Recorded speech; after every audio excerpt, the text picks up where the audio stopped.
estar de novo com vocês no nosso programa Um Fato, Duas Visões, feitos por mim, Neide Nofres, da Faculdade de Educação, e pela Márcia Almeida Batista, da Faculdade de Ciências Humanas e da Saúde.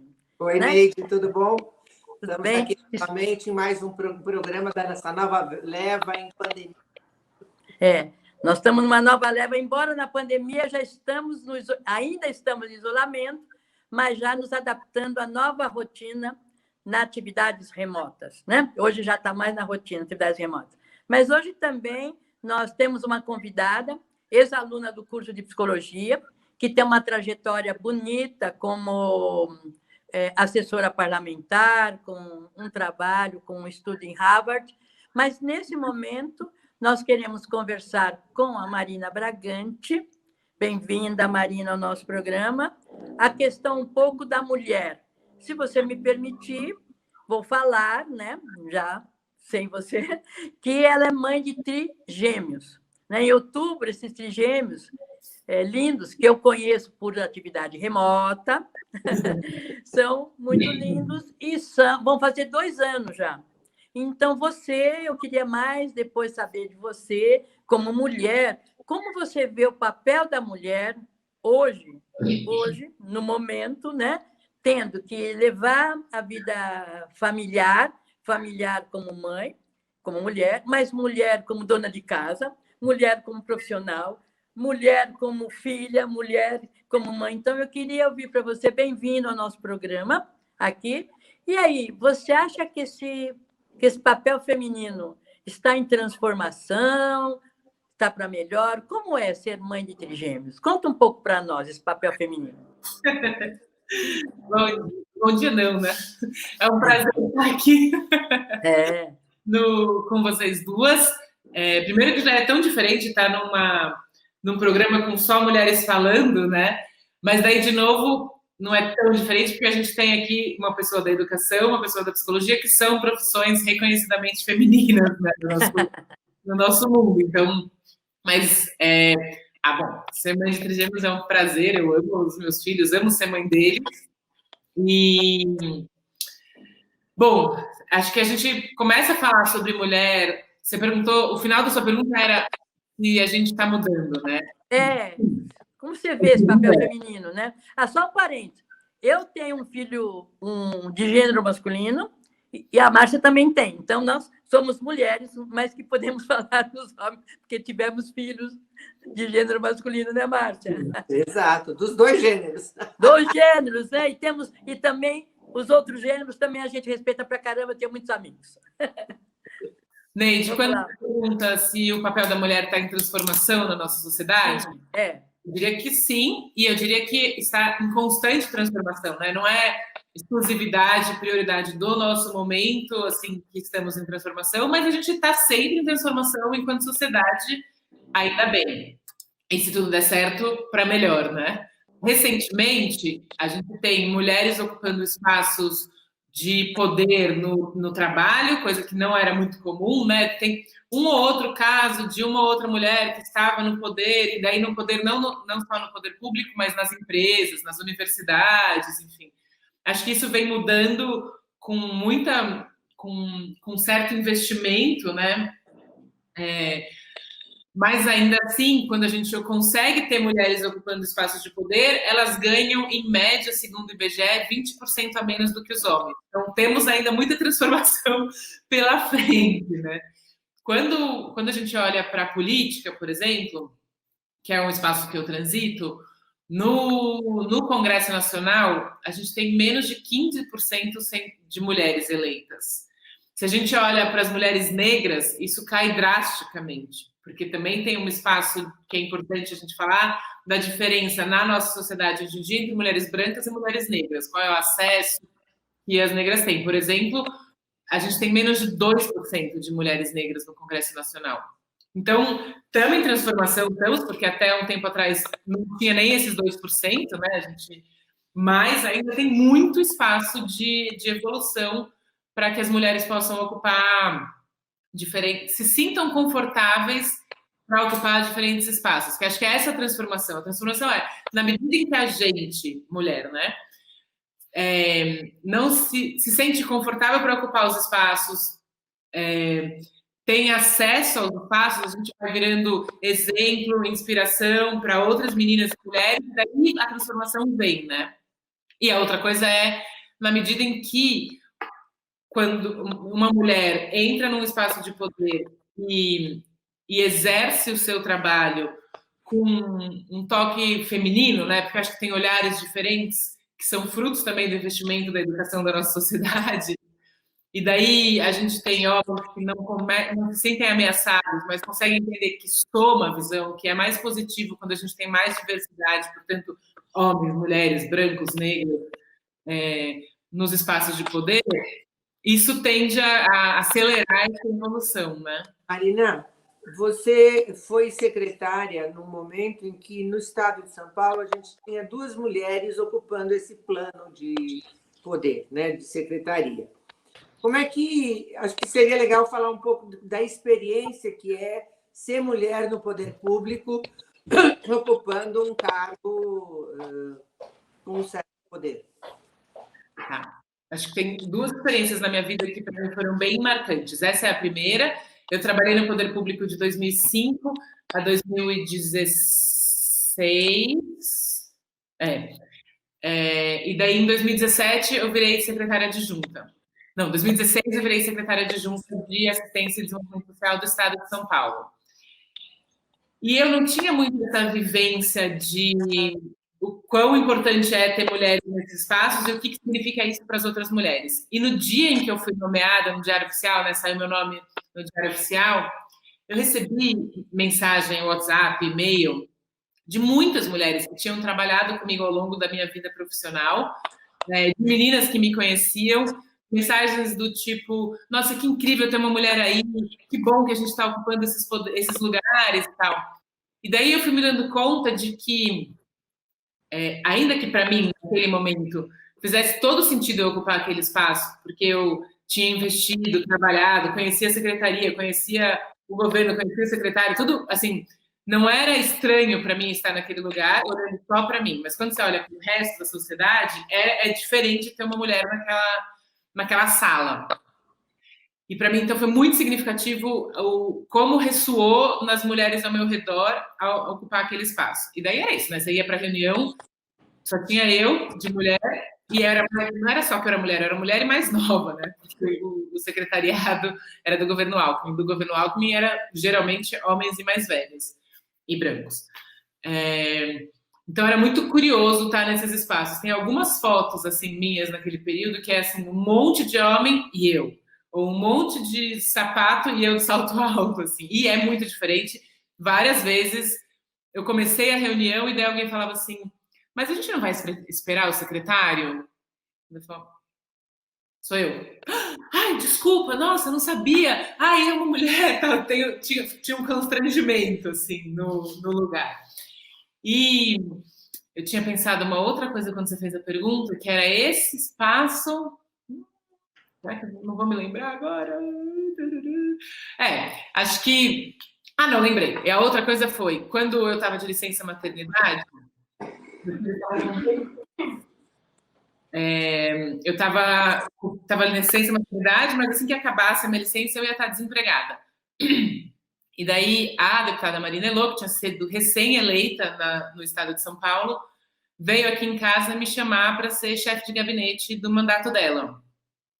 E ela saiu e eu fiquei pensando, gente, isso é muito privilégio, assim. Quando as mulheres ficam grávidas e viram mães, elas perdem o emprego, né? Porque tem uma sensação de que, ela vai ficar se dedicando mais ao filho do que ao emprego, se o filho ficar doente, com quem ela vai deixar a criança, tá? Então, é reconhecido, todo mundo sabe que é muito mais difícil para as mulheres conseguirem emprego depois de mães do que antes de ser mãe. E daí, no meu caso, isso foi muito diferente, né? E tem o adendo de ser mãe de trigêmeos. E eu fiquei muito pensando por que isso tinha acontecido. E, óbvio, tem uma parte que é por causa da minha história, do investimento que eu fiz na minha carreira e tudo, mas eu acho que também tem uma parte que tinham poucas mulheres. A Marina queria uma mulher e tinham poucas mulheres que tinham conhecimento e envolvimento no poder público para que ela pudesse escolher E isso é porque a gente não ocupa espaços e porque a gente ainda não se sente confortável e nem é reconhecida como, né? Porque não é só uma tarefa das mulheres, é uma tarefa também dos homens que estão no poder de reconhecer nas mulheres a possibilidade de ocuparem esses espaços. Então, a minha leitura é, óbvio, tem uma parte da Marina Bragante, que foi reconhecida e porque investiu, mas também tem uma parte do vazio de outras mulheres que poderiam ocupar esse espaço, tendo já experiência no poder público, sabe? Então, quando você pergunta da transformação, eu acho que a gente está ainda nesse lugar de... A gente já quer dar o próximo passo, a gente já reconhece que o próximo passo é importante, mas a gente investiu pouco nas mulheres para ter mulheres ocupando esses espaços. Então, estamos nesse meio do caminho, que é muito parecido com o que a gente fala sobre a educação dos nossos filhos, assim. Acho que nós, mulheres, nos últimos anos, fomos criando espaços de educação onde as meninas se sentem confortáveis e sonham em trabalhar, em estudar e tal, mas os meninos ainda não entendem que esse também é o espaço possível das mulheres, né? Tem uma diferença entre o quanto as mulheres progrediram na discussão do feminismo, né, do espaço possível da mulher na sociedade, e o quanto os homens reconhecem também esse espaço. Faz sentido? Acho que faz. Você considera que você tem conseguido mais parceria? Tem uma fala comum, infelizmente, inclusive, em relação no meio das mulheres, que eu já ouvi várias, eu prefiro trabalhar com homem, porque você... menos tititi, a coisa flui melhor, é muito mais fácil trabalhar num grupo de homens do que no grupo de mulheres. Como é que você tem sentido essa posição no trabalho como mulher? E você trabalhou tanto com um vereador, que era homem, né, num partido eminentemente masculino, branco, como se costuma falar, e a experiência de trabalhar sob a coordenação de uma deputada mulher. Como é que isso muda? Como é que a gente pode trabalhar esse preconceito de que trabalhar com mulher é muito ruim e cheio de tititi? É incrível, porque quando você começa a trabalhar com política, esse discurso cai por terra, assim, porque a quantidade de tititi que acontece entre os homens políticos é enorme, é gigantesca, que parece às vezes você está na quinta série, assim, né, no meio dessa discussão. Então, de fato, na política, esse discurso não cabe. Mas acho que é um discurso muito frequente na nossa sociedade. Mas também tem tido um investimento por parte de nós mulheres da sororidade, né? De poder, de fato, se colocar no sapato das outras mulheres para entender as dificuldades e o entendimento de que quanto mais fortalecidas nós tivermos entre nós, mais fácil vai ser a gente poder se colocar na sociedade. Então, eu tenho sentido que isso tem mudado, mas ainda assim, de fato, eu escuto muito esse discurso. Mas na minha experiência, deixa eu ver. Na minha experiência não fez muita diferença com relação ao tititi, ou com relação a essa ideia de que mulher é mais sensível, mulher briga mais, provoca mais briga, não teve isso. Acho que isso diz respeito também às pessoas com as quais eu trabalhei, né? A Marina, ela é uma pessoa muito sensata, assim, mas dentro da equipe a gente tinha muitas mulheres e essa não é uma experiência... A gente não tinha briguinhas e esse tipo de comportamento. De fato, acho que as mulheres têm se preocupado em criticar menos as mulheres e poder elogiar e investir na nossa relação, porque se a gente não fizer isso, os homens vão começar a fazer também. Então, tem uma relação clara de sororidade. Marina, eu tenho percebido também que o fato das mulheres terem assumindo esses postos que a gente chama poder no sentido de poder tomar decisão, etc., isso é possível porque tem havido uma transformação. Do ponto de vista familiar, eu tenho visto que há também a figura masculina está se modificando. A mulher está assumindo esse poder, está se mantendo nele, porque há uma mudança no coletivo de outras pessoas. Você percebe isso? Isso não é uma percepção muito subjetiva? Como você vê isso? A relação com as figuras masculinas. Acho que sim, eu percebo que está crescendo o número de homens que se responsabilizam tanto pela educação e cuidado com os filhos, quanto pelo cuidado com a casa, mas ainda é um número muito restrito de homens. Quando você expande para a sociedade inteira, no nosso país, é diretamente relacionado à mulher, cuidado com a casa e com os filhos, e, portanto, menos espaço e menos tempo para trabalhar com outras profissões.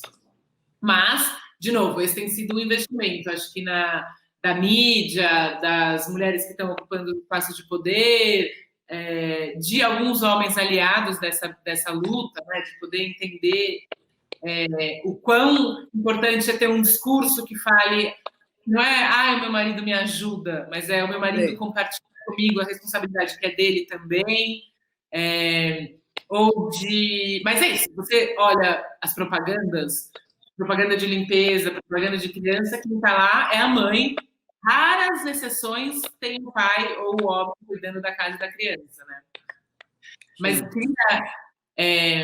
pensando um pouco no que a Márcia falou, assim, acho que tem uma diferença que a gente começa a sentir, se dá conta de que quando as mulheres ocupam um espaço de poder, o jeito que elas fazem é diferente. Porque a gente tem educações diferentes e porque a gente tem um toque do feminino, assim, que tem muito impacto, do poder escutar melhor. Acho que a gente é educada a ter mais escuta, a ter mais acolhimento. Não é uma característica da mulher biológica, né? Não é só porque a gente é mulher que a gente sabe fazer isso, mas é porque a gente é mulher, porque na nossa sociedade a educação das mulheres tende a ser mais desse espaço de acolhimento, de escuta, e que isso no ambiente de trabalho tem muito retorno. Quando as empresas começam a discutir que é importante humanizar o espaço de trabalho, ter espaços de descanso, ter momentos de, sei lá, recreio,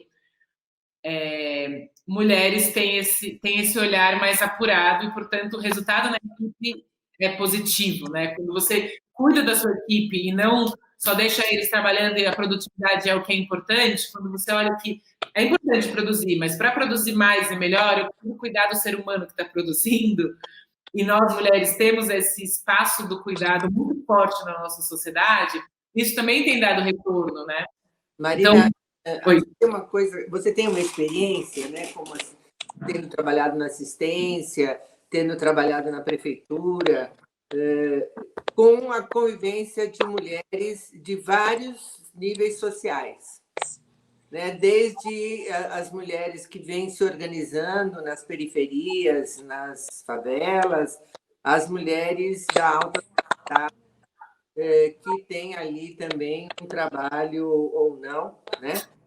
Você vê diferenças nisso? Você vê maior ou menor clareza na percepção da importância do desenvolvimento do papel da mulher na sociedade? Acho, não, por conta da parte econômica social, não. A gente tem, tanto nas comunidades mais vulneráveis da cidade de São Paulo ou do estado, mulheres muito envolvidas na discussão política do território, ocupando espaços, trabalhando fora de casa, quanto nas classes mais altas também, é que a discussão é outra, né? O espaço que você ocupa ainda é muito diferente, o fato do seu desejo, do sonho, ainda é muito diferente, né? Quem tem mais dinheiro pode sonhar o que quiser, quem tem menos dinheiro, ultimamente, não consegue nem sonhar, tem que conseguir alimentar e comprar comida para o próximo almoço, para o próximo jantar. Mas, na construção das comunidades mais periféricas, a mulher esteve sempre muito presente, né? As creches só chegaram onde precisava chegar porque as mães se envolveram na luta, reconhecendo que aquilo era importante, não apenas para os filhos delas, mas também para elas poderem trabalhar. Então, tem uma presença feminina muito forte nas discussões e nas transformações dos bairros, não é reconhecida como mulher na política, e do meu ponto de vista é um erro, porque quando você participa do conselho, do grupo de pais, do conselho da UBS, isso é política, né? Você está fazendo política, você está investindo na política pública daquele território. Agora, que é diferente de quando a gente discute que não tem mulheres na política institucional. Assim. Você fala território, diz para eles o que significa território na sua fala. Território significa o bairro, a rua, um espaço onde a família vive, que tem acesso aos espaços, quando tem espaços de lazer, espaços de cultura, educação, saúde, as casas, é o bairro onde as pessoas vivem, né? Às vezes eu falo muito... eu nem sei como... Todos os nossos convidados, a gente, né, Neide? Às vezes a dizer assim, olha, a gente tem alguns cacuetes linguísticos, jargão, né? E aí a gente sempre pede para poder explicar, porque a nossa audiência é muito vasta, né? Tá, mas é isso. Outro dia eu estava num debate com uma menina, era uma menina de 16, 17 anos, e ela era de São Mateus, na Zona Leste de São Paulo. Não, Sapopemba, Zona Leste também de São Paulo. E ela estava falando que o bairro dela só foi construído do ponto de vista de investimento público, né? Para ter a UBS, a escola, a creche, as casas, a luz, o asfalto e tal, por resultado de uma luta das mulheres que frequentavam aquele lugar, que moravam naquele lugar. Porque elas foram percebendo que se elas se organizassem e fossem pressionar o subprefeito, o secretário, isso tem resultado, óbvio, porque o poder público está lá, de fato, para atender as demandas da sociedade. Então, a sociedade se organiza e fala, olha, aqui tem tantas crianças que estão precisando de creche e não tem vaga. E isso é muito, muito resultado de um grupo de mulheres que vai se organizando por se conhecer, ser mãe, tia, avó, amiga, próxima e tal, vai se empoderando elas mesmas, né, nós mesmas, do espaço que a gente tem na sociedade. Você tem alguma pista, Marina? Porque assim, quando você fala que as mulheres devem se organizar, realmente várias coisas que ocorrem, né? Eu tenho também uma experiência mais no litoral, que se não fossem as mulheres, as mudanças não ocorreriam, porque o que a mulher sente necessidade, por exemplo, um bom posto de saúde, por exemplo, uma boa escola, por exemplo, a rua asfaltada, nem sempre os homens sentiam essa necessidade, tá certo? Então, elas tiveram um papel importante, né? Mas, assim, na sua opinião, você acha que essas organizações deveriam ser mais estimuladas? Aqui, para nós, estamos falando de São Paulo, né? Em São Paulo, para que isso ocorresse mais naturalmente, porque, às vezes, as mulheres, o que falavam para mim, quando eu fazia esse trabalho também, elas se sentiam intimidadas, tinham medo da organização, medo, entre aspas, do poder, sabe? Poder no sentido ou da polícia, ou do chefe da comunidade. Você tem alguma pista de como elas poderiam se organizar de forma mais natural, enfim, para que tenham mais sucesso? Neide, tem um conceito que acho que é muito importante quando a gente fala de mulher, principalmente, que é a síndrome da impostora. Que, por mais que você tenha clareza do que você está falando, você viveu aquilo que você está lutando por, você conhece as crianças e as mulheres, por exemplo, que estão sem vaga na creche, ainda assim, quando começa a ter a possibilidade de ocupar um espaço de mais reconhecimento, é muito frequente que nós, mulheres, sejamos vítima da síndrome da impostora, né? Que a gente acha, eu não tenho o suficiente, eu sou uma fraude, quase como isso, eu sou uma fraude. Então, talvez uma dica seja poder se cercar de pessoas que reconheçam a sua potência e te lembrem dela, porque quanto mais a gente começa a ter certeza do que a gente está falando, que o que a gente está falando é real, tem impacto, faz sentido, a gente porque daí a gente começa também a ocupar outros espaços de visibilidade e pode ou não ser vítimas de, sei lá, o que está na moda agora, fake news. Mas se você está cercada de pessoas que se reconhecem nessa potência e estão junto com você, acho que essa é uma dica importante. Se cercar de pessoas que estão na mesma luta que você e, portanto, reconhecem a potência de vocês juntos, né? Ou juntas, quando a gente está falando de Procurar pessoas, procurar mulheres que estão enfronhadas nas políticas é uma alternativa? Conversar com elas? Certamente. Isso ajuda as pessoas que estão na periferia a se sentirem mais fortes? Sabe que é muito curioso, porque eu fiz psicologia, né? E na psicologia clínica tem um discurso e um esforço importante para que os pacientes reconheçam que tanto faz ser mulher ou homem, jovem ou idoso, ou psicólogo ou psicóloga, porque isso não tem influência no trabalho. E acho que o que eu já falei de mulheres terem uma escuta mais apurada, um processo de acolhimento também mais desenvolvido do que os homens no geral, porque a gente tem também homens empreendedores. De fato, com mais mulheres no poder, acho que as mulheres que não estão no poder se sentem mais confortáveis e devem se sentir mais confortáveis para poder chegar a falar com a vereadora, com a deputada, com a prefeita, sei lá eu, para compartilhar as demandas da onde elas vivem, né? O que precisa acontecer no território onde elas vivem. É isso. Então, obrigada, né? A sua participação foi bastante importante. Obrigado para vocês que estão nos assistindo, que vão nos assistir, tá certo? Até a próxima. Márcia, suas considerações finais também? E nos despedimos. Por nos brindar com as suas falas, hoje está conosco. Bom estar com você de novo, Neide. Obrigada a todos que nos assistem. Até mais. Obrigada mais uma vez, Marina. Boa sorte. Tchau, tchau. Tchau, obrigada. Tchau.